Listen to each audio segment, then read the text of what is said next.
আজ তামান্নার মতন একটা বাচ্চা শিশু বোম মেরে উড়িয়ে দিলে সুবিচার হবে তো? কথা বলেন না কেন? আসিফার সময় আমরা চিৎকার করেছি, অন্য যেখানেই হোক না কেন, আজ তামান্নার জীবন কেউ ফিরিয়ে দিতে পারবে? আপনি জিতেছেন, জিতুন, কোনো সমস্যা নেই, আপনার উৎসবে আমার কোনো আপত্তি নেই, কিন্তু আপনার আনন্দটা এত ব্যতিক্রম কেন হবে? একজন নিরীহ শিশুর প্রাণ নিয়ে নেবে, এর প্রতিবাদ কে করবে? আস্তে আস্তে ভারতবর্ষে আপনাদের নীরবতার কারণে, ন্যায় অন্যায় না বোঝার কারণে এমন চক্রান্তের বেড়াজাল তৈরি হচ্ছে। একটা জিনিস মনে রেখে দেবেন, আপনাকে বাঁচানোর দায়িত্ব কার? দুনিয়ার কারোর ক্ষমতা আছে? জোরে এই কথাটা প্রথম বিশ্বাস করেন, ইন ইয়ানসুরকুমুল্লাহু ফালা গালিবা লাকুম, ইন ইয়ানসুরকুমুল্লাহু ফালা গালিবা লাকুম ওয়া ইন ইয়াখযুলকুম ফামান দাল্লাযী ইয়ানসুরকুম মিন বা'দি ওয়া আলাল্লাহি ফালইয়াতাওয়াক্কালিল মুমিনুন। মুমিনদের ভরসা কেবলমাত্র, জোরে বলেন, নমরুদের দৌড় আমরা পেয়েছি, নমরুদের দৌড় পাওয়ার পরেও আমরা পরাজয় বরণ করিনি, আমরাই বিজয় লাভ করেছি। ফিরাউনের দৌড় পেয়েছি, পরাজয় বরণ করিনি, আমরা বিজয় লাভ করেছি। ফিরাউনের সময়তেও ছিলাম সংখ্যালঘু, নমরুদের সময়তেও ছিলাম সংখ্যালঘু, বদর পেয়েছি, ছিলাম সংখ্যালঘু, বদরের প্রান্তরেও পরাজয় বরণ করিনি, আমরাই বিজয় লাভ করেছিলাম। ওহুদের প্রান্তরে আমরা সংখ্যালঘু, ওহুদের প্রান্তরেও পরাজয় বরণ করিনি, আমরাই বিজয় লাভ করেছি। খন্দকের প্রান্তরে আমরা সংখ্যালঘু, ওখানেও পরাজয় বরণ করিনি, আমরাই বিজয় লাভ করেছি। মোতার প্রান্তরে আমরা সংখ্যালঘু, আমরা পরাজয় বরণ করিনি, আমরা বিজয় লাভ করেছি।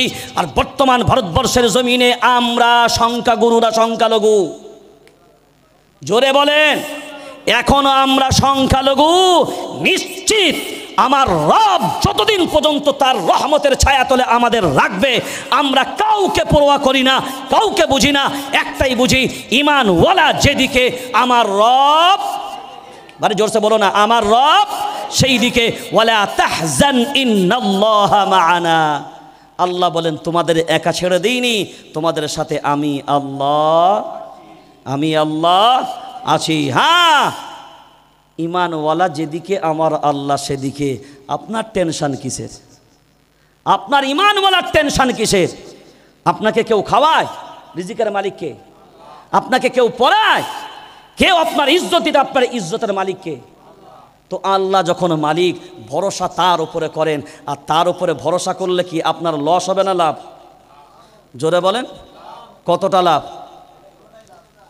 একজন ঈমানওয়ালা যদি একদিকে দাঁড়িয়ে যায়, আল্লাহ সমগ্র পৃথিবীর মাখলুককে তার গোলাম বানিয়ে দেন। সেই শক্তি আপনার ভিতরে আছে, আর ওই শক্তির মূল কারিগর হলো পবিত্র কোরআনুল, জোরে বলেন, পবিত্র কোরআনুল কারীম, পবিত্র কোরআনুল করিম। সেই জন্য আমরা সঠিক আকিদা, ভ্রান্ত আকিদাকে ঝেড়ে ফেলে দিই। সব চক্রান্তর বেড়াজালে আমাদেরকে আন্দোলনমুখী হতে হবে। কি হতে হবে? জোরে বলেন, আন্দোলনমুখী হতে হবে। এটা হলো ভারতবর্ষের সংবিধান। ভারতবর্ষের সংবিধান দেখেছেন কোনোদিন? ভারতের সংবিধান দেখেছেন? দেখেননি? এটা দেখে নেন। এটা হলো ভারতবর্ষের সংবিধান। এই সংবিধান অনুযায়ী দেশ পরিচালিত হয়। এই সংবিধান বলছে যে আইন পাশ করেছে, এই আইন সংবিধান বিরোধী আইন। 14 নম্বর ধারা, 15 নম্বর ধারা, 25 নম্বর ধারা, 26 নম্বর ধারা আপনি খোলেন, আপনাকে দেখিয়ে দিচ্ছি আমি, সব মার করা আছে। সংবিধান বলছে এই আইন যে পাশ করেছ এটা সংবিধান বিরোধী আইন। কোরআনের বিরুদ্ধে, সংবিধানের বিরুদ্ধে, হাদিসের বিরুদ্ধে, শরীয়তের সিদ্ধান্তের বিরুদ্ধে, এতগুলো বিরুদ্ধে যাওয়ার পরেও সরকার চক্রান্ত করছে এই আইনকে লাগু করার। আপনারা কি মেনে নিতে পারবেন? জোরে বলেন, পারা যাবে? একদিকে আপনার ঈমানের প্রশ্ন, একদিকে আপনার জীবনের প্রশ্ন। আগে কোন ডাকে সাড়া দেবেন? জোরে বলেন, কোন ডাকে সাড়া দেবেন? জোরসে বলো। হ্যাঁ, মুসলমান সব বিলিয়ে দিতে পারে। এইটা হলো মুহররম মাস, আর মুহররম মাস হলো ধৈর্যের মাস। মুহররম মাস হলো অন্যায়ের সামনে মাথা নত না করার মাস। অন্যায়ের সামনে মাথা নত না করার মাস। হয়তো হোসাইন যদি স্যালেন্ডার হয়ে যেত আর সমস্যা হতো? কথা বলে না, জোরে বলেন। আমরাও কি স্যালেন্ডার হব? স্যালেন্ডার হব। এই মুহররম মাস থেকে নতুন করে প্রতিজ্ঞা নেব। প্রথম প্রতিজ্ঞা হবে আমরা কোরআনের উপরে নেব। প্রত্যেকটা সন্তান সন্ততি, প্রত্যেকটা বাড়ির একটা সন্তান সন্ততি বাকি থাকবে না। কোরআন সহি শুদ্ধ শিক্ষার জন্যে অর্থ দিয়ে, সময় দিয়ে, হারগিজভাবে যতটা মেহনত করার দরকার সার্বিক শক্তি দিয়ে হলেও আমাদের সন্তানগুলোকে আমরা শুদ্ধ করে শিখতে পারিনি, কিন্তু সন্তানগুলোকে অন্তত শুদ্ধ করে যেন কোরআন শেখাতে।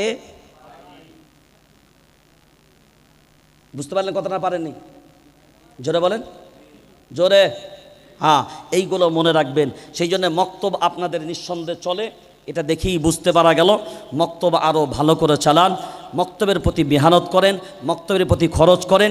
যাদের ভিতরে ভুল আকিদা আছে, এতদিন যা করছিলাম ভুলটা ভুল বলেই মেনে নিতে হবে। এই ভুলটা জানার পরে শুধরে নেওয়াটাই হলো তাওবাকারীদের কাজ। আর যারা অহংকার করে তাদের অবস্থানে ফিরে থাকে, অবিচল থাকে, এটা অহংকারের আলামত, এটা অহংকারের লক্ষণ। সেই জন্য প্রায় রাত্রি 12:30 অলরেডি হয়ে গেছে। যেহেতু আপনার ছেলেটার খবর কি হলো গো? আপনার ছেলেকে দেখলাম তো, এসছে তো? হ্যাঁ, আলহামদুলিল্লাহ বলেন। এটা কারা রে? সব পেঁয়াজ খেয়ে বসেছেন নাকি? সিংহের সন্তানের মতন বলেন, আরে বাঘের বাচ্চার মতন বলেন আলহামদুলিল্লাহ, লিল্লাহি তাকবীর। কারা রে? জোরসে বলো না, লিল্লাহি তাকবীর। এই হাতটা তুলেন তো, ডান হাতটা তুলেন, সব তুলেন, সব তুলেন। লিল্লাহি তাকবীর, লিল্লাহি তাকবীর। কোরআন সুন্নাহ যেদিকে, আমরা আছি সেদিকে। কোরআন সুন্নাহ যেদিকে, উলামায়ে কিরাম যেদিকে, আহলে হক যেদিকে, সুদ আছে যেদিকে, মদ আছে যেদিকে, জুয়া আছে যেদিকে, ফ্রি ফায়ার যেদিকে, পাবজি যেদিকে, অন্যায় যেদিকে, বন্ধন লোন যেখানে, বন্ধন লোন যেখানে,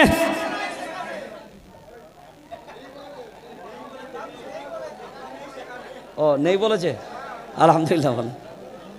বন্ধন লোন যেখানে, অন্যায় জুলুম যেখানে। আরে হাত কোথায় গেল? হাত তোলে। অন্যায় জুলুম যেদিকে, কোরআন থাকবে যেদিকে, মসজিদ আছে যেদিকে। আর একবার বলেন, মসজিদ আছে যেদিকে। এখানে বেনামাজি কারা আছে? হ্যাঁ, আলহামদুলিল্লাহ বলেন। আর জোরে আলহামদুলিল্লাহ বলেন। হ্যাঁ, আলহামদুলিল্লাহ। যাক, একটা বড় জিনিস, হ্যাঁ, একটা সবথেকে বড় জিনিস